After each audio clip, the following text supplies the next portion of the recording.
আমার মতো কে কে খিচুড়ি খেতে পছন্দ করেন? আমার বাড়িতে যেদিনই নিরামিষ রান্না থাকে সেদিনই আমি খিচুড়ি রান্না করে ফেলি। আমার মনে হয় পৃথিবীর সবথেকে রান্না সহজ হলো খিচুড়ি।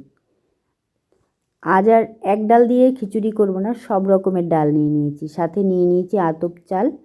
আর এখানে খিচুড়ির সাথে থাকবে পাঁচমিশালি তরকারি আর ভাজা। এই যে আলু, ফুলকপি, গাজর এটা দেবো খিচুড়ির ভেতরে। আর গাছ থেকে মা শাক এনে দিয়েছে, দু রকমের, পুঁই শাক আর লাউ শাক, ওটাও কেটে নিয়েছি। আর মূলো আর বেগুন ওটা ভাজার জন্য কেটে নিয়েছি। খিচুড়ির সাথে পাঁচমিশালি তরকারি আর মূলো আর বেগুন ভাজা আর প্লাস্টিক চাটনি আমি করে রেখেছিলাম অনেক আগে, সেটা দিয়েই আজ খাওয়া হবে। যাই হোক, সব কাটাকুটি ধোয়াধুয়ি হয়ে গেছে। তারপরে তেল গরম করে তাতে পাঁচফোড়ন আর শুকনো লঙ্কা দিয়ে তারপরে দিয়ে দিলাম সব রকমের সবজিগুলো। সব রকমের সবজি একটু ভাজা ভাজা হয়ে গেলে একটু ঢাকা চাপা দিয়ে রাখলাম। তারপরে দিয়ে দিলাম শাকগুলো। শাক সিদ্ধ হতে তো বেশি টাইম লাগে না, সেই জন্য একটু পরেই দিলাম। যাই হোক, আবার ঢাকা চাপা দিয়ে দিলাম। এরপর দিয়ে দিলাম 1 চামচ ভরে চিনি।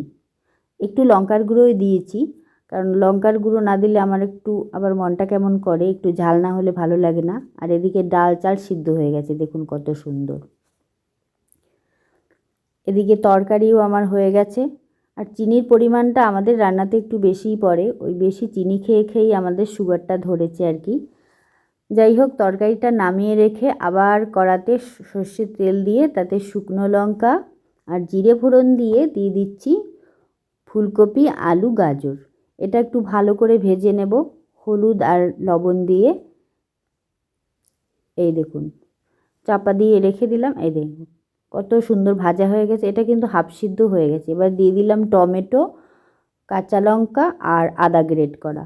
এটা দিয়ে একটু ভালো করে কষিয়ে এবার দিয়ে দিলাম পরিমাণ মতো লবণ। আর সব রকম গুঁড়ো মশলাগুলো আমি জলে গুলে দিয়েছি আজ। হলুদ, লঙ্কা, জিরে, ধনে সব সব দিয়ে ভালোভাবে কষিয়ে নিয়েছি। কষিয়ে নেওয়ার পর দিয়ে দিলাম চিনি। এবার যে চাল ডাল সিদ্ধ করা ছিল এক এক করে এর সাথে মিলিয়ে দেব। আজ খিচুড়ির পরিমাণটা একটু বেশিই হয়ে গেছে, বেশি করে রেখে দিয়েছি যাতে রাতেও আমাকে আর রান্না করতে না হয়।